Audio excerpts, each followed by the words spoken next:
जय हिंद दोस्तों। आप सभी का स्वागत है अपने YouTube चैनल भावी शिक्षक मंच में। जैसा कि आप सभी लोग जानते हैं, हमारी एनसीईआरटी सीरीज चल रही है और अभी जो है हमारा क्लास 6 की ज्योग्राफी जो है वो चल रही है। हमारे जो है चैप्टर 4 तक कंप्लीट हो चुके हैं। ज्योग्राफी के चैप्टर नंबर 4 तक आप लोगों के कंप्लीट हो चुके हैं। आपका प्रैक्टिस सेट भी आ चुका है। चैप्टर 3 तक का 1, 2 एंड 3 का प्रैक्टिस सेट में ला चुकी हूँ। आज जो हम करने वाले हैं चैप्टर नंबर 5। अभी तक आप लोगों ने जो है चैनल को सब्सक्राइब, लाइक एंड शेयर नहीं किया है तो जल्दी से सब्सक्राइब, लाइक एंड शेयर कर लीजिए। चलिए दोस्तों, हम स्टार्ट करते हैं अपनी आज की क्लास। पृथ्वी के प्रमुख परिमंडल। पहली बात तो आप लोगों को पता है कि पर्यावरण के जो है हमारे कितने घटक होते हैं? 3 घटक होते हैं। कौन कौन से होते हैं? पहला होता है भूमंडल, दूसरा होता है जलमंडल और हमारा होता है वायुमंडल। वायुमंडल, जहाँ पे ये तीनों चीजें मिल जाती है, हवा, पानी और जो हमारा भूमि, उसको हम बोलते हैं जीव मंडल। जीव मंडल। भूमि होगी हमारी ठोस सतह वाली, भूमंडल ठोस सतह जिस पे हम रहते हैं। जलमंडल हो गया आप लोगों का पानी, ओशन वगैरह जो हो गया हमारे अर्थ पे, जो हमारे महासागर है वो सब। वायुमंडल जो है हमारी होगी gases, oxygen, nitrogen, carbon dioxide, ये सारी हमारी जो है वायु में पाई जाती है। तो हम पढ़ लेते हैं एक बारी। पृथ्वी की सतह ऐसी है जिसमें पर्यावरण के 3 महत्वपूर्ण घटक आपस में मिलते हैं तथा एक दूसरे को प्रभावित करते हैं। आप लोगों को पता है ये सब जो है एक दूसरे को प्रभावित भी करते हैं। पृथ्वी का ठोस भाग जिस पर हम रहते हैं उसे भूमंडल कहते हैं। जहाँ पे जैसे ये हमारी अर्थ है, हम इसके ऊपर रहते हैं, तो ये जहाँ पे हम रह रहे हैं ना, जैसे कॉन्टिनेंट पे हम रह रहे हैं, तो ये कॉन्टिनेंट जो है ये क्या है? भूमंडल है। गैस की परतें जो पृथ्वी को चारों ओर से घेरती है उसे वायुमंडल कहते हैं। ये हमारी अर्थ है, इसको चारों ओर से जो है ऐसे गैस की परतों ने घेर रखा है, इसको हम कहते हैं वायुमंडल। जहाँ पे आप लोगों को कौन कौन सी गैसेस देखने को मिलती है? ऑक्सीजन, नाइट्रोजन, कार्बन डाइऑक्साइड और अदर जो गैसेस होती है वो सारी आप लोगों को यहाँ पे मिलती है। तो आप लोगों की ऑक्सीजन, नाइट्रोजन जो है 78% है, ऑक्सीजन जो है वो 21% है और अदर जो होगी वो हमारी कार्बन डाइऑक्साइड और जो बाकी ऑर्गन वगैरह जो गैसेस हो गए वो सारी आ जाती है।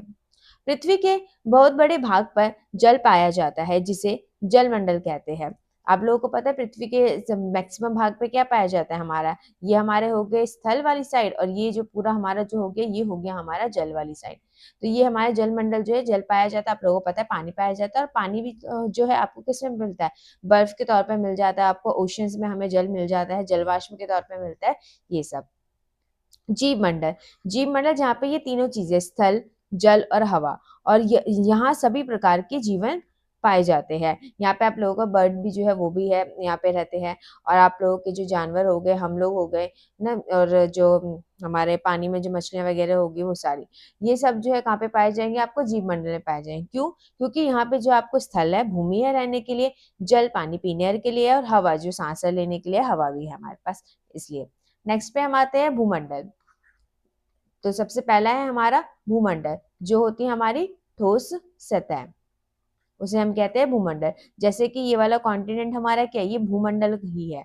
ये है हमारा नॉर्थ अमेरिका, और ये आपको जो कलर वाले दिख रहे हैं, नॉर्थ अमेरिका हो गया, दक्षिण अमेरिका हो गया, हमारा साउथ अमेरिका, और आपका Africa, Europe, Asia, Australia, Antarctica, ये क्या है? ये हमारी भूमि है, जो ये है ठोस सतह है ये पृथ्वी पे, तो ये से ही हम कहते हैं भूमंडल।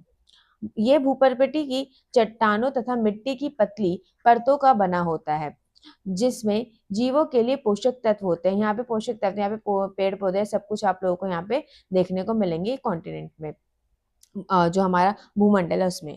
पृथ्वी की सतह को 2 भागों में बांटा जा सकता है। बड़े स्थलीय भूभाग को महाद्वीप और के नाम से जा सकता है, और जलाशय वाले को महासागर बेसिन के नाम से जाना जा सकता है।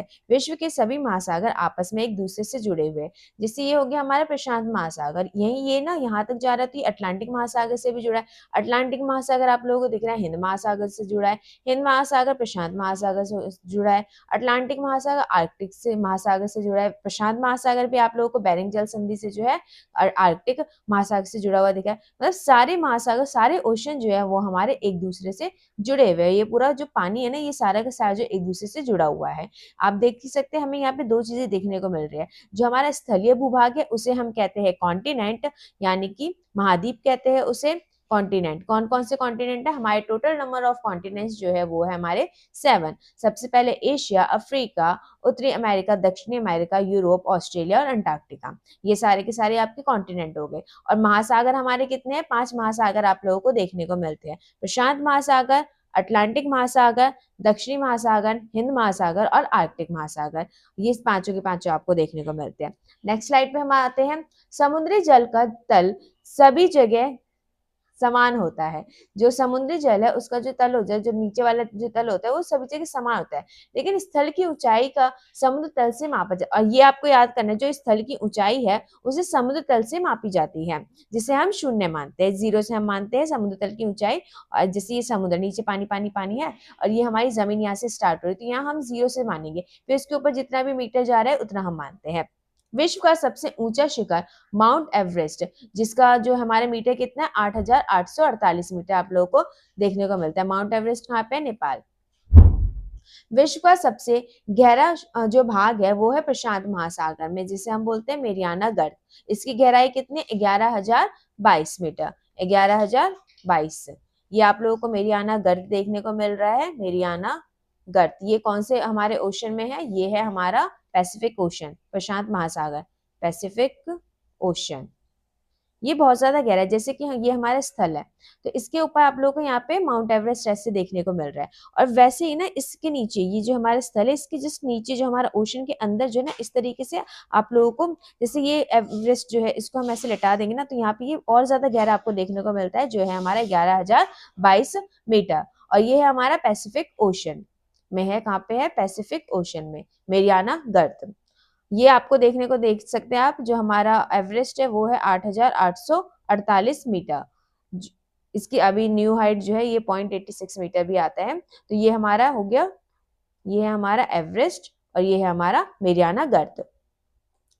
महाद्वीप, महाद्वीप जो है हमारे टोटल कितने हैं? 7 महाद्वीप है। कौन कौन से है? एशिया, यूरोप, अफ्रीका, दक्षिण अमेरिका, उत्तरी अमेरिका और हमारा हो जाएगा अटलांटिक, वो आर्कटिक हो जाएगा, और एक हमारा हो जाएगा ऑस्ट्रेलिया। जो 7 है टोटल। पृथ्वी पे जो है 7 प्रमुख महाद्वीप है। ये विस्तृत जल राशि के द्वारा एक दूसरे से अलग है। ये देख सकते हैं आप लोगों को यहाँ से, जैसे कि अटलांटिक ओशन है, ठीक है, यहाँ से जो है ये ऐसे अलग अलग सारे के सारे जो है इनका अपना अपना एरिया है इन कॉन्टिनेंट में का। ये देखिए ऐसे ही अलग है सारे, यहाँ पे ये पानी अलग हो गया, ये अलग हो गया, इस तरीके से ये पूरा का पूरा कॉन्टिनेंट में आप लोगों को अलग अलग भूमि जो है देखने को मिलती है। 7 है टोटल। तो हम जो है आकार के दृष्टि से देखते हैं, एशिया आकार नहीं, वैसे ही टोटल ये महाद्वीपीय है। एशिया हो गया, यूरोप हो गया, अफ्रीका हो गया, उत्तरी अमेरिका, दक्षिण अमेरिका, ऑस्ट्रेलिया और अंटार्कटिका। अंटार्कटिका ये रहा हमारा, और ये हो गया ऑस्ट्रेलिया। एशिया जो सबसे बड़ा है और सबसे छोटा जो है हमारा ऑस्ट्रेलिया है। एशिया विश्व का जो है सबसे बड़ा महाद्वीप है। जो हमारा एशिया है वो नंबर 1 पे आएगा, ठीक है। एशिया का जो है आप आकार की दृष्टि से देखेंगे तो एशिया सबसे पहले है।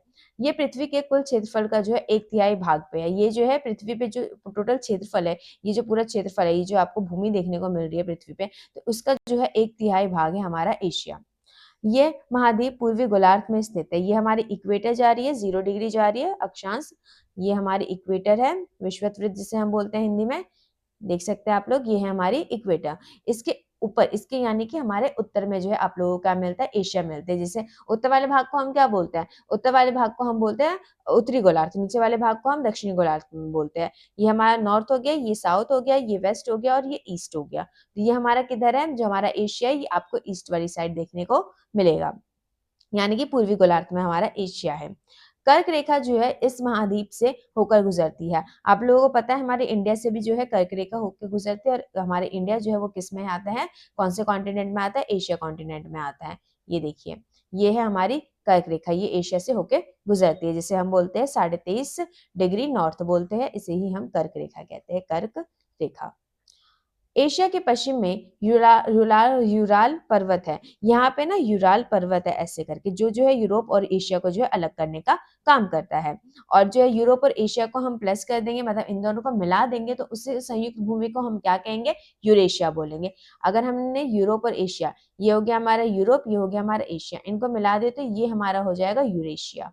यूरेशिया याद हो गया आपको? एशिया के पॉइंट्स कौन कौन से आपको याद करने? सबसे पहली बात तो सबसे बड़ा कॉन्टिनेंट हमारा एशिया है, और ये भूमि के जो है हमारा जो टोटल क्षेत्रफल है पृथ्वी पे, उसका 1/3 भाग पे जो हमारा एशिया है, और साथ ही साथ आपको ये पता होना चाहिए कि ये पूर्वी गोलार्ध में है, और यूरोप और एशिया को जो है हम मिला देंगे तो मतलब उसकी भूमि को मिला देंगे तो इसको क्या बोलेंगे हम, यूरेशिया बोलेंगे, ठीक है। और यहाँ से कर्क रेखा होकर गुजरती है। यूरोप, यूरोप जो है एशिया से बहुत छोटा है, आप देख सकते हैं यूरोप जो है यहाँ पे कितना छोटा सा आपको कॉन्टिनेंट देखने को मिल रहा है। ये महाद्वीप एशिया के पश्चिम में स्थित है। एशिया के पश्चिम में, ये नॉर्थ हो गया, ये साउथ हो गया, ये ईस्ट हो गया और ये वेस्ट हो गया। तो पश्चिम हमारे वेस्ट वाली साइड यानी कि एशिया के वेस्ट में है। दिशाएं आप लोगों को आनी चाहिए। आर्कटिक वृत्त इससे होकर गुजरता है। कौन सा वृत्त? आर्कटिक वृत्त होकर हमारा गुजरता है। ऊपर वाली साइड आर्कटिक वृत्त होता है हमारा 66.5, वो वाला होकर गुजरता है। ये तीनों तरफ से जो है जल से घिरा है। ऊपर भी आपको जल दिख रहा है, आर्कटिक ओशन दिख रहा है, यहाँ पे भी आपको अटलांटिक ओशन दिख रहा है, और यहाँ पे भी आपको जो है पानी दिख रहा है। पूरा का पूरा यहाँ पे क्या है, ये पूरा का पूरा घिरा हुआ है। नेक्स्ट, पूरा नहीं घिरा, एक तरफ से हमारी भूमि है। अफ्रीका, अफ्रीका जो है एशिया के बाद जो है दूसरे नंबर पे आते हैं, यानी कि सेकंड नंबर पे हमारा हो गया अफ्रीका। ये हमारा अफ्रीका है, ये वाला कॉन्टिनेंट जो है हमारा अफ्रीका। अफ्रीका एकमात्र ऐसा कॉन्टिनेंट है जिससे तीनों ही रेखाएं जाती है, मेन मेन वाली। कौन सी? 0 डिग्री हो गई हमारी, कर्क रेखा होगी और मकर रेखा हो गए। ये तीनों की तीनों रेखाएं जो है कि एक ही कॉन्टिनेंट से जाती है, जिसका नाम है अफ्रीका। ये आपको याद होना चाहिए। विषुवतः 0 डिग्री अक्षांश इस महाद्वीप के लगभग मध्य से होकर गुजरती है, और आप ये देख सकते हैं बिल्कुल जो है ये सेंटर से ही होकर गुजरी है हमारी 0 डिग्री।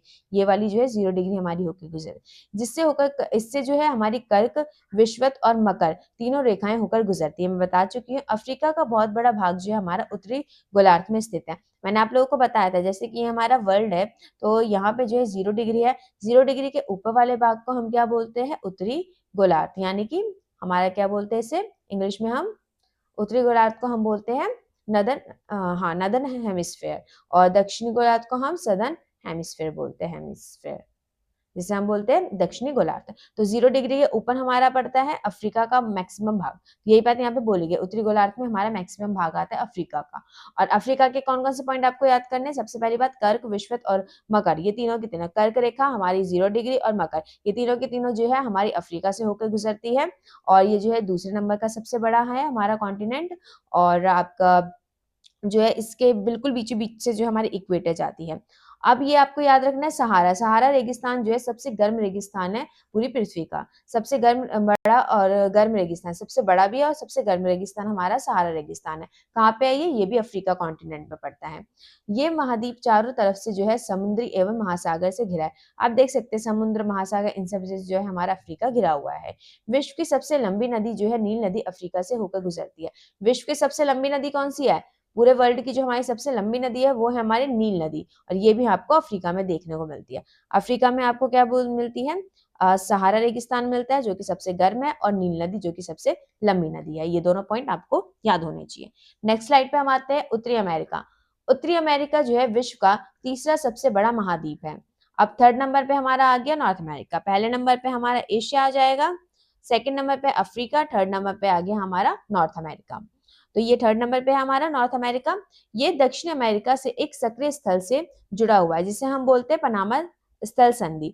ये जो आप देख सकते हैं पतली सी ना ऐसे लाइन जा रही है, तो इसी से जुड़ा हुआ है हमारा उत्तरी अमेरिका और दक्षिणी अमेरिका, एक दूसरे से जुड़े हैं, जिसे हम बोलते हैं पनामा जल संधि। जल संधि, यहाँ पे जल ही जल है ना, इस वजह से ये जल संधि है। एक होता है स्थल संधि जो हमारी भूमि भूमि से जुड़ी होती है वो वाला, और ये हमारी जल संधि। स्थल संधि और जल संधि, ये हमारी स्थल संधि, क्योंकि ये क्या है, ये हमारी जुड़ी है स्थल से, किससे? भूमि से जुड़ी हुई। आप ये भूमि है, इसलिए मैंने उल्टा बोल दिया था, ये भूमि है। ये महाद्वीप पूरी तरह से उत्तरी एवं पश्चिमी गोलार्ध में स्थित है। आप देख सकते हैं ये वाला महाद्वीप जो है हमारा कहाँ पे स्थित है? उत्तर में स्थित है और पश्चिम में स्थित है। ये हमारा महाद्वीप कहाँ पे है? हमारा उत्तर में है, यानी कि नॉर्दर्न हेमिस्फीयर में है, और साथ ही साथ हमारा जो है पश्चिम में पड़ता है, ये वेस्ट। और ये महाद्वीप 3 महासागर से घिरा है। कौन कौन से? अटलांटिक ओशन, पैसिफिक ओशन और आर्कटिक ओशन। अब आता है हमारा दक्षिण अमेरिका। दक्षिण अमेरिका का बात करेंगे, दक्षिण अमेरिका का अधिकांश भाग जो है दक्षिणी गोलार्ध में। आप देख सकते हैं इक्वेटर बीच से जा रही है, तो इसके साउथ में ही तो है हमारा दक्षिण अमेरिका। ये देखिए, ये हमारा वर्ल्ड हो गया, ये हमारा 0 डिग्री हो गया। यहाँ पे जो है हमारा क्या है, ये हमारा हो जाएगा ऊपर वाला जो हमारा उत्तरी अमेरिका, और यहाँ पे जो है हमारा दक्षिण अमेरिका, ऐसे। तो मैक्सिमम पार्ट जो दक्षिण अमेरिका कहाँ पे आ रहा है, नीचे वाली साइड, यानी कि हमारा दक्षिण में आ रहा है, हमारा सदर्न हेमिस्फेयर में आ रहा है, दक्षिणी गोलार्ध में आ रहा है। विश्व की सबसे लंबी पर्वत श्रृंखला, सबसे लंबी पर्वत श्रृंखला विश्व की कौन सी है, एंडीज। इसके उत्तर से दक्षिण की ओर फैला है। इस तरीके से हमारा एंडीज पर्वत श्रृंखला फैला है। क्या है यहाँ पे, एंडीज, जो कि विश्व की सबसे बड़ी पर्वत श्रृंखला है, एंडीज। आपको याद रखना है, विश्व की सबसे बड़ी पर्वत श्रृंखला कौन सी है, एंडीज। कहाँ पे है हमारा, दक्षिण अमेरिका कॉन्टिनेंट में है, और उत्तर से दक्षिण फैल, ठीक है। दक्षिण अमेरिका में विश्व की सबसे बड़ी नदी अमेज़न बहती है। यहाँ पे आप लोगों की सबसे बड़ी नदी कौन सी है, अमेज़न, अमेज़न, ठीक है। ये आपको याद रखना है, सबसे बड़ी नदी और सबसे जो है लंबी पर्वत श्रृंखला जो है दक्षिण अमेरिका में। सबसे बड़ी नदी कौन सी है हमारे विश्व की, अमेज़न है, और एंडीज जो है हमारी सबसे लंबी पर्वत श्रृंखला है, जो कि दक्षिण अमेरिका में है। वहीं अफ्रीका में भी मैंने आपको 2 पॉइंट बताए थे, एक तो सहारा रेगिस्तान है, जो कि सबसे गर्म और सबसे बड़ा रेगिस्तान है, और साथ ही साथ आपको नील नदी बताई थी, जो कि सबसे नील नदी, जो कि सबसे लंबी नदी है। नील नदी लंबी है, और सबसे बड़ी पूछा जाएगा तो अमेज़न, ठीक है। ऑस्ट्रेलिया, ऑस्ट्रेलिया तो सबसे छोटा है, आपको पता ही होगा, 7वें नंबर पे आती है हमारी ऑस्ट्रेलिया, जो कि पूरी तरह से दक्षिणी गोलार्ध में स्थित है। ये तो आप देख ही सकते हैं, ये हमारे बीच में इक्वेटर जा रही है, यहाँ पे 0 डिग्री है, ये वाली लाइन, या यहाँ से ये देखिए, ये हमारी 0 डिग्री है। इसी के नीचे ही हमारा ऑस्ट्रेलिया, पूरा ही साउथ में है, ये सदर्न हेमिस्फेयर में। ये चारों तरफ से महासागरों से और समुद्रों से घिरा है, इसलिए इसे हम द्वीपीय महाद्वीप कहते हैं। ये हमारा ऑस्ट्रेलिया है, और ये आप देख सकते हैं, ऊपर भी पानी है, यहाँ पे भी पानी, यहाँ पे भी पानी, यहाँ पे भी पानी, यहाँ पे भी पानी, पूरा ही पानी पानी से घिरा हुआ है, तो इसे हम द्वीप बोलते हैं, यानी कि महाद्वीप। महाद्वीप यानी कि द्वीपीय महाद्वीप है ये, ठीक है। अंटार्कटिका, अंटार्कटिका की बात करेंगे तो यहाँ पे ह्यूमन जो है नहीं रहते हैं। यहाँ पे क्या, ह्यूमन नहीं रहते। कौन रहते हैं यहाँ पे आप इमेज देख सकते हैं, पेंगुइन रहते हैं, और यहाँ पे हमारे रिसर्च सेंटर होते हैं। रिसर्च सेंटर, सभी देशों ने रिसर्च सेंटर जो है यहाँ पे भेजे हुए हैं। हमारे कौन से, भारत के जो शोध संस्थाएं हैं, संस्थान है, रिसर्च सेंटर है, वो है दक्षिण गंगोत्री और मैत्री। याद रखना है आप लोगों को, दक्षिण गंगोत्री और मैत्री है। ये आप देख सकते हैं अंटार्कटिका, यहाँ पे सिर्फ बर्फ ही बर्फ है, ये व्हाइट में ही आप लोगों को देखने को मिल रहा है। ये पूरा हमारा अंटार्कटिका, जब ग्लोब को हम नीचे से देखेंगे ना प्रॉपर, तो ये हमें इस तरीके से देखने को मिलता है अंटार्कटिका, ठीक है। तो हम एक बार पढ़ लेते हैं इसको। ये बहुत बड़ा महाद्वीप है, जो कि दक्षिणी गोलार्ध में स्थित है। आपको पता है दक्षिणी गोलार्ध में स्थित है। यहाँ पे हमारा 0 डिग्री है, इसकी जस्ट यहाँ पे जो है हमारा क्या है, ये अंटार्कटिका है, अंटार्कटिका। आप इमेज में देख सकते हैं, ये देखिए, ये है हमारा अंटार्कटिका, दक्षिणी गोलार्ध में देखने को मिल रहा है। दक्षिणी ध्रुव इस महाद्वीप के मध्य से स्थित है, मध्य में स्थित है। चूंकि दक्षिणी ध्रुव, ये बीच वाला जो पॉइंट यहाँ पे होता है वो वाला, दक्षिणी ध्रुव क्षेत्र में स्थित है, इसलिए हम हमेशा मोटी बर्फ की परतों से ढकी होती है, क्योंकि दक्षिण ध्रुव पे सबसे ज्यादा ठंड होती है। मैक्सिमम ठंड वहीं पे आपको मिलती है, वहां पे सूरज की किरणें पहुंच ही नहीं पाती है, तो यहाँ पे सबसे ज्यादा ठंड होती है, इसलिए आप यहाँ पे देखते हैं कि यहाँ पे बर्फ जो है वो जमी हुई होती है। यहाँ किसी भी प्रकार का स्थायी मानव निवास नहीं करता, ह्यूमन नहीं रहते, बताया मैंने आपको। बहुत से देशों के शोध केंद्र यहाँ स्थित है। भारत के भी है यहाँ पे, कौन कौन से, दक्षिण गंगोत्री और मैत्री। जलमंडल, जलमंडल देखते हैं हम। पृथ्वी को जो है हम नीला ग्रह कहते हैं, और यहाँ पे जो है आपका 71% भाग जो है वो जल है, और 29% जो है वो हमारा स्थल है। 71% जल और 29% जो है हमारे यहाँ पे स्थल है। स्थल वाले कौन से हो गए, कॉन्टिनेंट हो जाएंगे, और जल वाले जो है ओशन हो जाएंगे। इसमें जलमंडल में जल की सभी रूप उपस्थित है। कौन कौन से रूप, महासागर, ओशन, नदियां, झीलें, हिम नदियां, भूमिगत जल, और वायुमंडल की जलवाष्प में सभी सम्मिलित है। यहाँ सबको सम्मिलित है यहाँ पे पानी वाला। पृथ्वी पर पाए जाने वाले जल का 97% अधिक भाग महासागरों में पाया जाता है। जैसे कि मानिए पृथ्वी पे 100% जल है, फॉर एग्जाम्पल, इसका 100% का जो है 97% जो है हमारा कहाँ पाया जाता है, ओशन में पाया जाता है, जो कि हमारे पीने लायक नहीं होता। ये बहुत ही ज़्यादा खारा होता है, जो हमारा ह्यूमन है वो इसको यूज़ नहीं कर सकता, इसको पी नहीं सकता है। तो आप यहाँ देखिए इतना अधिक खारा होने के कारण जो मानव के उपयोग में ये जल नहीं आता है 97%। अब हमारा कितना परसेंट बच गया? सिर्फ और सिर्फ 3% बच गया है। शेष जल जो है बहुत बड़े भाग बर्फ पर्वतों एवं हिमनदों तथा भूमिगत जल के रूप में पाए जाते हैं, और ये इसमें भी आप लोगों को हिमनद जल इन सब में जो है आपको ये मिल जाएंगे, तो ये भी हम पी नहीं पाते हैं। हम पी पाते हैं अलवण जल, ये हमारे यूज में होते हैं अलवण जल, ये जो बहुत ही कम होते हैं। अलवण जल जो हमारे 2.5% ही अलवण है, इसमें भी जो हम यूज कर पाते हैं वो बस केवल 1% जो है वही हम यूज कर पाते हैं। इसलिए तो कहते हैं कि पानी की बचत कीजिए। क्यों कहते हैं? क्योंकि हमें कमी है पानी की। हालांकि हमारा जो ग्रह है, हमारा जो अर्थ है वो नीला ग्रह उसे बोला जा रहा है, लेकिन यहाँ पे पानी की हमें फिर भी कमी, पीने वाले पानी की जो हम यूज करते हैं वो वाले पानी की कमी है। वैसे तो आप देखेंगे तो 97% तो पानी ही पानी है, सॉरी 71% जो है वो अर्थ पे पानी ही पानी है, लेकिन वो यूज नहीं कर सकते हैं हम। मनुष्य के इस्तेमाल में आता है अलवण जल, ठीक है। यही कारण है कि नीले ग्रह रहने के बावजूद हम यहाँ पे पानी की कमी महसूस करते हैं। नेक्स्ट नेक्स्ट है हमारा महासागर। महासागर जो है हमारे कितने हैं? ओशन जो है हमारे 5 है। कितने हैं? ओशन 5 है। कौन कौन से है? पैसिफिक ओशन हो जाएगा, अटलांटिक ओशन हो जाएगा, सदर्न ओशन हो जाएगा एंड आर्कटिक ओशन हो जाएगा, और हमारा एक है इंडियन ओशन। ये है हमारा प्रशांत, इसको हम अंटार्कटिक भी बोलते हैं महासागर, और इसको ना दक्षिणी महासागर बोलते हैं। इस फेमस जो है ये दक्षिणी महासागर से हम बोलते हैं। आर्कटिक महासागर ऊपर हो गया, अटलांटिक महासागर जिसकी एस शेप में होता है ये आर्कटिक ओशन आपका यही वाला है, आर्कटिक ओशन यहाँ तक फैला हुआ है, और ये हमारा हिंद महासागर जो कि हमारे देश के नाम पे पड़ा हुआ है। महासागर जल मंडल के मुख्य भाग है, ये आपस में एक दूसरे से जुड़े, आप देख सकते हैं ये सारे के सारा पूरा पानी पानी एक दूसरे से जुड़ा हुआ है, सारे ओशन जो है एक दूसरे से जुड़े हुए हैं। महासागरीय जल हमेशा गतिशील रहते हैं। ये जो है महासागर का जो पानी होता है वो हमेशा जो है क्या एक मतलब गति में रहते हैं, चलते रहते हैं इस तरीके से। तरंगे, जैसे हम अब बचपन में ऐसे ड्राइंग बनाते थे तो हम चलते हुए ही पानी की तो ड्राइंग बनाते थे, तो ये महासागर का जो जल होता है वो भी ऐसे ही चलता रहता है, गति में ही रहता है। ज्वार भाटे आते हैं यहाँ पे, तरंगे आती है, मतलब आप लोगों को पता होगी ऊंची ऊंची लहरें वगैरह आती है, तो उससे भी जो है होता है।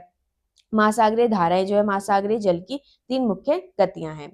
बड़े से छोटे आकार के आधार पर क्रमशः 5 महासागर प्रमुख है। सबसे बड़ा हो गया हमारा प्रशांत महासागर, सेकंड में हो जाएगा अटलांटिक महासागर, थर्ड पे हो जाएगा हिंद महासागर, फोर्थ पे हो जाएगा दक्षिण महासागर, और सबसे छोटा महासागर है हमारा आर्कटिक महासागर।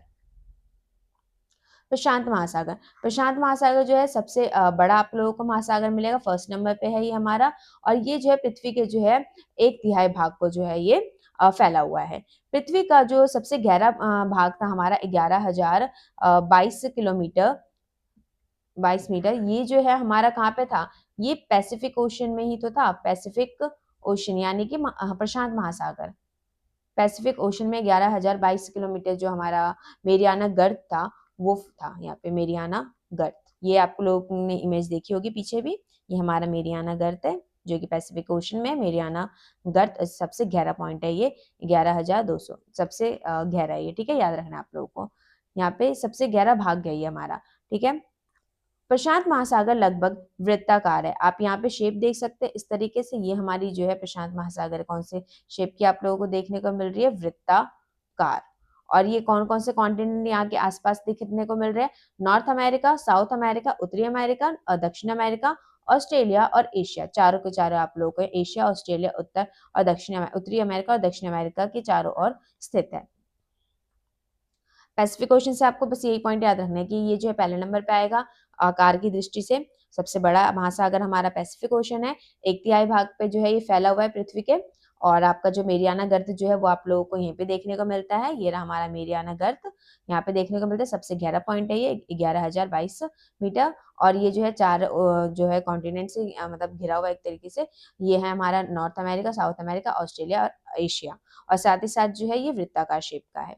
Next Atlantic ocean, Atlantic ocean जो है इसका जो है आपका शेप जो है एस आकार का होता है, इस तरीके से आप देख सकते हैं एस आकार बन रहा है, यहाँ पे भी एस आकार बन रहा है। इसको भी दो पार्ट्स में हम बांटते हैं, नॉर्थ अटलांटिक और साउथ अटलांटिक। यहाँ पे जो है व्यापार की दृष्टि से जो है बहुत ही ज्यादा व्यस्त है। क्यों? क्योंकि इसके जो है ना, ये इसका कोना वगैरह जो है ये दंतुरित है। दंतुरित का मतलब ये उबड़ खाबड़ जो होता है ना प्रॉपर, वो वाला है ये दंतुरित। यहाँ पे जो है आपके जो पोर्ट वगैरह बनाए जाते हैं, और यहाँ पे जो है जहाज वगैरह जो है यहाँ पे आराम से रुक सकते हैं। जो सामान लादर के लाया जाता है, लाते हैं और ले जाते हैं, तो उसके लिए ये जो है काफी ज्यादा अच्छा है। इसलिए ये जो है बहुत ही ज्यादा व्यस्त रहता है। व्यस्त में भी आपसे पूछा जाए कौन सा वाला अटलांटिक, नॉर्थ अटलांटिक या साउथ अटलांटिक, तो उसमें भी आपका नॉर्थ अटलांटिक वाला ऊपर वाला भाग जो है ये व्यस्त है। आप देख सकते हैं बड़े बड़े देश आपको यहीं पे देखने को मिल रहे हैं। तो यही लोग तो व्यापार करेंगे, यूरोप और नॉर्थ अमेरिका, यही सब व्यापार करते हैं।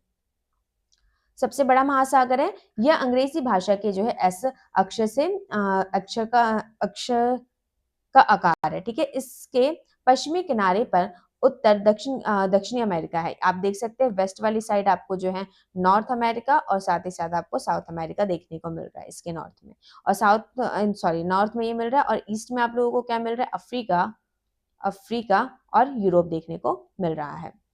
अटलांटिक महासागर की तटरेखा बहुत अधिक दंतुरित है। ये अनियमित एवं दंतुरित तटरेखा प्राकृतिक पोताश यानी कि जो हमारे पोर्ट हो गए, जो हमारे बंदरगाह हो गए, उसके लिए ये बहुत ही ज्यादा आदर्श स्थिति है। व्यापार की दृष्टि से ये बहुत ही ज्यादा व्यस्त महासागर है। सबसे ज्यादा व्यस्त महासागर कोई सा है, तो वो हमारा अटलांटिक ओशन ही है। हिंद महासागर, हिंद महासागर एकमात्र ऐसा महासागर है जो कि किसी देश के नाम पे पड़ा है, और उस देश का नाम है भारत। इंडियन ओशन से ही हमारा जो है, इंडिया से ही जो है हमारा इंडियन ओशन बना है, ठीक है।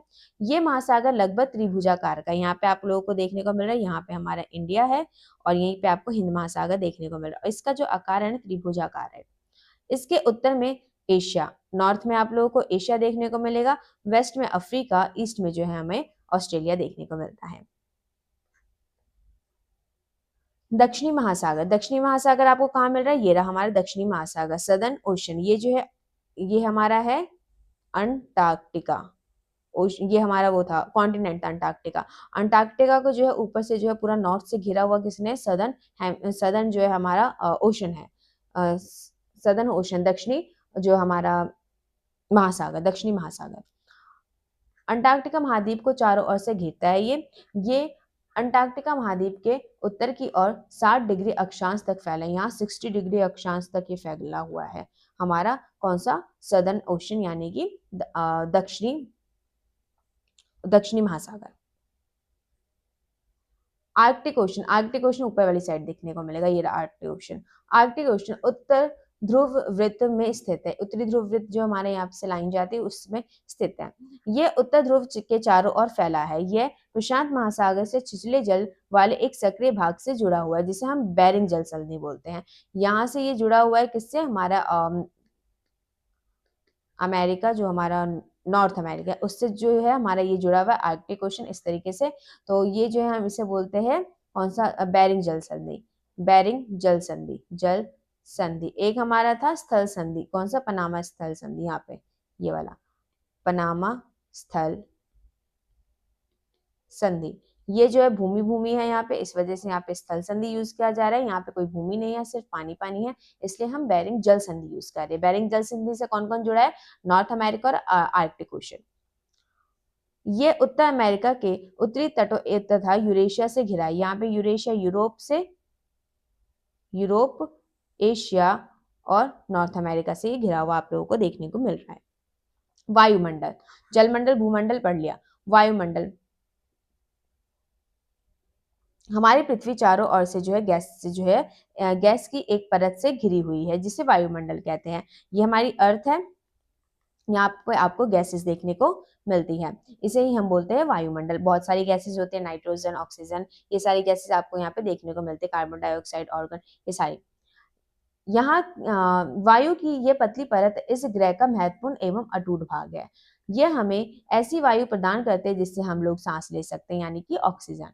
ये वायुमंडल हमें लोगों को सूर्य की हानि का, हाँ ये जो है ना वायुमंडल सूर्य के हानिकारक किरणों से बचाता है। यहाँ से ना यूवी रेज आती है, यूवी रेस, तो इससे भी बचाने का काम जो है ये हमारा क्या करता है, ये वायुमंडल करता है, पृथ्वी तक आने नहीं देता है। वायुमंडल 1600 किलोमीटर की ऊंचा तक फैला हुआ है। यहाँ से यहाँ तक की जो ऊंचाई है ये है हमारी 1600 किलोमीटर, 1600 किलोमीटर। वायुमंडल को उसके घटकों, तापमान तथा अन्य के आधार पर 5 परतों में बांटा गया है। सबसे पहली परत है हमारी पृथ्वी से, आप देखेंगे सटते हुए कौन सी है, क्षोभ मंडल, समताप मंडल, मध्य मंडल, आयन मंडल, बाह्य मंडल। तो ये यहाँ पे क्षोभ मंडल, समताप मंडल, मध्य मंडल, आयन मंडल, बहिर्मंडल या बाह्य मंडल बोल जाता है इसको। तो ये हमारे जो है पृथ्वी की सतह से जुड़ी हुई जो है आपकी 5 परतें देखने को मिलती है। सबसे ज्यादा वर्षा, बादल देखने को मिल रहे हैं, यहाँ पे बारिश हो रही है, ऐसे आप देख सकते हैं। वर्षा, रेनबो वगैरह जो है यहाँ पे जो है मौसमी घटनाएं जो है बहुत ज्यादा होती है क्षोभ मंडल में। और एरोप्लेन इसमें आप नहीं उड़ा सकते, मौसमी जो घटनाएं है उसमें नहीं उड़ा सकते हैं। बादल ही सामने आ जाए तो कैसे उड़ाएंगे। तो अवश्य से हम तापमंडल में जो है हम एरोप्लेन वगैरह उड़ा सकते हैं, क्योंकि यहाँ जो है मौसम साफ रहता है। मध्य मंडल में आपके उल्का पिंड जल जाते हैं, उल्का पिंड, ये मैंने आपको पहले समझा रखा है उल्का पिंड के बारे में। तो उल्का पिंड जो है जलते कहाँ पे, मध्य मंडल में। आयन मंडल में जो है आपको रेडियो से जो हमारा जो कांटेक्ट अभी हो रहा है, आपको ऑनलाइन क्लासेस देख पा रहे हैं, फोन वगैरह हम चला पाते हैं, तो वो किससे होता है, ये सैटेलाइट ही हमारे यहाँ पे छोड़ी जाती है, वहां से जो है कनेक्शन जो है होता है प्रॉपर, और फिर जो है एक दूसरे से जो है हम कन्वर्जेशन वगैरह कर सकते हैं ऑनलाइन। और बाह्य मंडल सबसे भारी मंडल हो गया हमारा परतों की। वायुमंडल मुख्यतः ऑक्सीजन, नाइट्रोजन का बना होता है। नाइट्रोजन वायुमंडल में 78% है, ऑक्सीजन 21% है, और बाकी गैसेस हमारी CO2, AR और एक्सेट्रा, ये सारी गैसेस हमारी आ जाती है 1% के अंदर। तो आप देख सकते हैं नाइट्रोजन 78%, ऑक्सीजन 21%, और कार्बन डाइऑक्साइड जो है वो है हमारी 0.04%, और अदर जो है ये सारी गैसेस उन सब में आ जाएगी। तो यहाँ हम पढ़ते हैं, जो कि साफ तथा शुष्क हवा का 99% भाग है। ऑक्सीजन सांस लेने की आवश्यक है। 99% कौन से भाग है, इन दोनों को मिला देंगे तो यही दोनों 99% हो गया हमारा। ऑक्सीजन सांस लेने के बहुत आवश्यक है, जबकि नाइट्रोजन जो है प्राणियों की वृद्धि के, नाइट्रोजन प्राणियों की वृद्धि के लिए आवश्यक है, प्राणियों की वृद्धि के लिए। और ऑक्सीजन तो आप लोगों को पता है सांस लेने के लिए। कार्बन डाइऑक्साइड जो है हमारी जो पृथ्वी को जो है गर्म करने का काम करती है, गर्म करने का काम करती है, लेकिन ये पृथ्वी के द्वारा छोड़ी गई ऊष्मा और अवशोषित करती है, जिससे पृथ्वी गर्म रहती है। और साथ ही साथ जो हमारे पौधे वगैरह उनकी वृद्धि के लिए भी हमारा बहुत ज्यादा जरूरी है कौन सा, कार्बन डाइऑक्साइड। ऊंचाई के साथ वायुमंडल के घनत्व में जो है भिन्नताएं आती है। डेंसिटी में जो है वो चेंजेस आते हैं हमारे ऊंचाई के साथ। जैसे ये पहाड़ है, तो आप ऊंचाई पे ऐसे ऐसे जा रहे हैं तो आपके डेंसिटी में जो है क्या होगी, कमी होती जाती है, इसमें चेंजेस आते जाते हैं ऊंचाई के साथ। आप ऊपर जाएंगे तो आपका ऑक्सीजन लेवल कम होता जाएगा, पहाड़ पे चढ़ेंगे ऑक्सीजन लेवल कम होगा। इसलिए तो हम जो है ऑक्सीजन सिलेंडर का यूज करते हैं। जो भी पहाड़, जो हमारा पहाड़ पे चढ़ते हैं वो लोग जो है ऑक्सीजन सिलेंडर का यूज करते हैं। जैसे हमारा माउंट एवरेस्ट है, उस पर जो इतने लोग चढ़ जाते हैं, क्यों चढ़ पाते हैं, क्योंकि उनके पास ऑक्सीजन सिलेंडर रहते हैं इस वजह से। और कई जो है उसके बाद भी जो है डेथ हो जाती है कईयों की। ये घनत्व समुद्र तल पर सबसे अधिक होता है। तो आप लोगों को याद रखना है, डेंसिटी जो है सबसे ज्यादा कहाँ पे होती है हमारी, समुद्र तल पे। कहाँ पे होती है गाइस, समुद्र तल पे आपके सबसे ज्यादा होती है। पूछा जा सकता है डेंसिटी जो है वहां समुद्र तल पे ज्यादा होती है, हवा में ज्यादा होती है, या हमारी जो पृथ्वी पे मतलब उस पे ज्यादा होती है, स्थल पे ज्यादा होती है, ऐसे पूछा जा सकता है। तो आपको समुद्र तल आंसर लगाना है। तथा जैसे जैसे हम ऊपर ऊपर की ओर जाते हैं, तेजी के साथ घटता जाता है डेंसिटी। जैसे जैसे हम ऊपर जाए डेंसिटी हमारी कम हो रही है, यहाँ पे डेंसिटी कम हो रही है, ऑक्सीजन जो लेवल है वो भी हमारा क्या हो रहा है, कम हो रहा है। आप जानते हैं कि पहाड़ों पर पर्वतारोहियों को हवा के घनत्व में कमी होने के कारण सांस लेने में कठिनाई होती है, ऑक्सीजन लेवल कम होता जाता है। ऊंचाई पर सांस लेने के लिए उन्हें जो है ऑक्सीजन सिलेंडर का जो है यूज करना पड़ता है। जैसे जैसे हम ऊपर की ओर जाते हैं, तापमान भी घटता जा रहा है, जो हमारा टेम्परेचर है वो भी हमारा कम हो रहा है। ऊपर जा रहे हैं, डेंसिटी कम हो रही है, ऑक्सीजन लेवल कम हो रहा है, टेम्परेचर कम हो रहा है। वायुमंडल पृथ्वी पर दबाव डालता है, वायुमंडल जो है वो क्या करता है, पृथ्वी पर दबाव डालता है। ये एक स्थान से दूसरे स्थान पर अलग अलग होता है। कुछ क्षेत्रों में हमें बहुत दाब महसूस होता है, और जबकि कुछ क्षेत्रों में हमें कम दाब महसूस होता है। कई क्षेत्र ऐसे होते हैं जहाँ पे हमें बहुत ज्यादा जो है दाब महसूस होगा, कई क्षेत्र ऐसे हो जाए जहाँ पे हम निम्न दाब महसूस होगा। वायु जो है वो क्या करती है, उच्च दाब से निम्न दाब की ओर बहती है। जैसे ये हमारा उच्च दाब है, और ये हमारा क्या हो गया, निम्न दाब।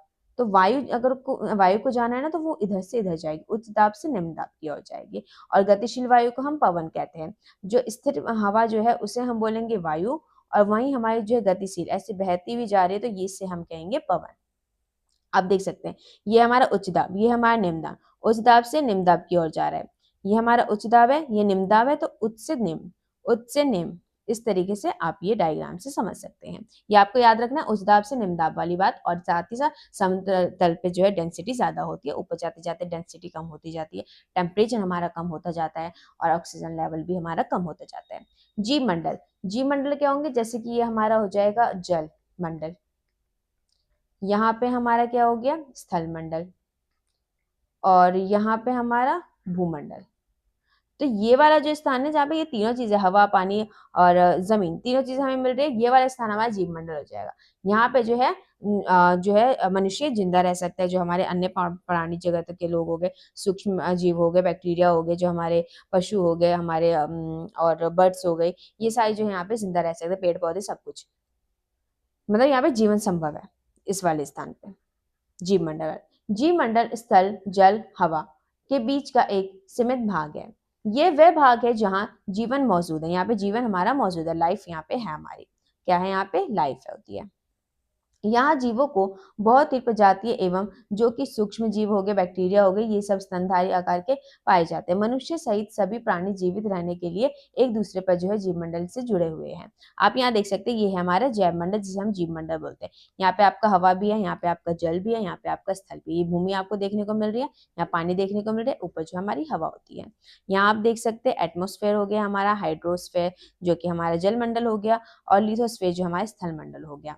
देखिए यहाँ पे सब कुछ है, पेड़ पौधे, फूल वगैरह, देखिए तो सुंदर, शेर बैठा है, हिरन है, हाथी है, पानी वगैरह, यहाँ पे मछलियां होगी इसके अंदर, आपके घर है तो यहाँ पे मानव रहते होंगे, ऊंट है, सब कुछ है, पेड़ है, सब कुछ है यहाँ पे। आप देख सकते हैं यहाँ चिड़िया आपको देखने को मिल रही है। तो ये जो हमारे जीव मंडल में ये सब चीजें हमें देखने को मिलती है। लास्ट है हमारे ये जो है हमारे जीव मंडल के प्राणियों को मुख्यतः दो भागों, जंतु जगत और पादप जगत में हम बांट सकते हैं। किसमें, जंतु जगत और पादप जगत। पादप में हमारे पेड़ पौधे आएंगे, जंतु में जो मानव हो गए हमारे, और जो बाकी जानवर वगैरह हो गए वो सब आते हैं। पृथ्वी के ये तीनों परिमंडल आपस में पारस्परिक क्रिया करते हैं तथा एक दूसरे को किसी न किसी रूप में प्रभावित करते हैं। कौन से तीनों, जल मंडल, वायुमंडल, ये सारे जो है वायुमंडल, जल मंडल, स्थल मंडल, ये तीनों एक दूसरे को प्रभावित करते हैं। जैसे कि उदाहरण के तौर पे लकड़ी तथा खेती के लिए वनों को काटा जाता है। अब लकड़ी चाहिए मुझे, तो उसके लिए जो है मैंने पेड़ काट दिया, तो अब यहाँ पे जो है स्थल मंडल का मिट्टी था, तो अब ये मिट्टी का कटाव हो गया। मिट्टी का कटाव हुआ तो क्या हुआ, भूकंप आया, सुनामी आई, ये सब आया, सुनामी पानी में आई, तो ये एक दूसरे पर निर्भर है। ढुलाई भाग को मिट्टी का कटाव तेजी से होने लगता है। भाई अब जब कटाई हुई है वनों की, तो मिट्टी जो है वो भी कटेगी। इसी प्रकार जो है प्राकृतिक आपदाएं आती, जैसे कि भूकंप हो गए, पृथ्वी की सतह में परिवर्तन हो जाता है। अब भूकंप आया, पृथ्वी की सतह में चेंजेस हो गए। अब हाल ही में जो है सुनामी आप लोगों को देखने को मिली है अंडमान और निकोबार में, तो यहाँ पे जो है कई सारे जो द्वीप थे अंडमान निकोबार के, वो क्या हुए, पानी में डूब गए थे हमारे। झीलों तथा नदियों में दूषित पदार्थों के प्रवाहित होने से उनका जल मानव के इस्तेमाल के लायक नहीं रह सकता। मतलब अब हम लोग ना नदियां, झीलें वगैरह ये सब ना दूषित करते, फैक्ट्री वगैरह लगा दी, हमारा जो पूरा पोल्यूशन जाता है अच्छा खासा पानी में, तो वो सारा केमिकल्स जाते हैं, तो उससे आपको, और बाकी जो है हम प्लास्टिक वगैरह फेंकते हैं, बॉटल्स फेंक देते हैं, ये सब फेंक देते हैं, तो इससे क्या हो रहा है, हमारे जो नदियां हैं वो क्या हो रही है, दूषित हो रही है, हमारी जो झीलें है वो क्या हो रही है, दूषित हो रही है, पॉल्यूटेड हो रही है। इससे क्या हो रहा है कि हमारा जो है दूषित होने के बाद जो उसमें जो जीव वगैरह रह रहे होंगे, जल के जो जीव होते हैं, जल जीवी जो होते हैं, वो उन सब की डेथ हो रही होगी, उनको नुकसान पहुंच रहा होगा, मछली वगैरह जो है सबको नुकसान इसमें पहुंच रहा है। हमें भी पानी जो है वो भी अच्छे से नहीं मिल पाएगा। कार्बन डाइऑक्साइड की मात्रा में वृद्धि के कारण पृथ्वी के तापमान में वृद्धि हो रही है। इसे भूमंडलीय ताप कहते हैं। भूमंडलीय ताप यानी कि CO2 में जो है क्या हो रही है, वृद्धि हो रही है। इसलिए वृद्धि क्यों हो रही है, हमने फैक्ट्री वगैरह लगा, हमारा धुआं, यहाँ पे हमने फैक्ट्री लगा, इससे ऐसे ऐसे धुआं निकल रहा है, हमने कुछ जला दे, इससे ऐसे धुआं निकल रहा है। ये धुआं जो निकल रही है क्या है, ऊपर जा रहा है भाई, तो इससे जो है हमारी पृथ्वी भी गर्म हो रही है, मतलब इतनी गंदगी मचा रखी है पृथ्वी पे। तो आज का हमारा जो है ये चैप्टर कंप्लीट हो गया। चैप्टर नंबर 5 आप लोगों का कंप्लीट हो गया ज्योग्राफी का। कल जो है हम चैप्टर नंबर 6 को है कंप्लीट करेंगे। उसके बाद हमारे थर्सडे, फ्राइडे और सैटरडे को जो है क्या होगी, हमारी जो क्लासेस, हमारे जो प्रैक्टिस सेट होंगे। थर्सडे, फ्राइडे एंड सैटरडे को आप लोगों के प्रैक्टिस सेट आएंगे इन तीनों चैप्टर के, चैप्टर नंबर 4, 5 एंड 6 के। इनके आपके प्रैक्टिस सेट आएंगे, 3 प्रैक्टिस सेट आएंगे टोटल। तो thank you so much guys ये पूरी वीडियो देखने के लिए। अगर आप लोगों को मेरा कंटेंट अच्छे से समझ आ रहा होगा तो आप लोग जो है मुझे कमेंट बॉक्स में बता सकते हैं। साथ ही साथ आप लोग जो है चैनल को लाइक, सब्सक्राइब एंड शेयर और साथ ही साथ बेल आइकन दबाना ना भूलें। और जो है आप लोगों का कोई सजेशन होगा तो वो आप लोग मुझे कमेंट बॉक्स में बता दीजिएगा, तो मैं उसे भी फॉलो करूंगी। तो thank you so much guys, मिलेंगे हम नेक्स्ट वीडियो में। चैनल को लाइक, सब्सक्राइब करना आप लोग बिल्कुल भी ना भूलें। Thank you.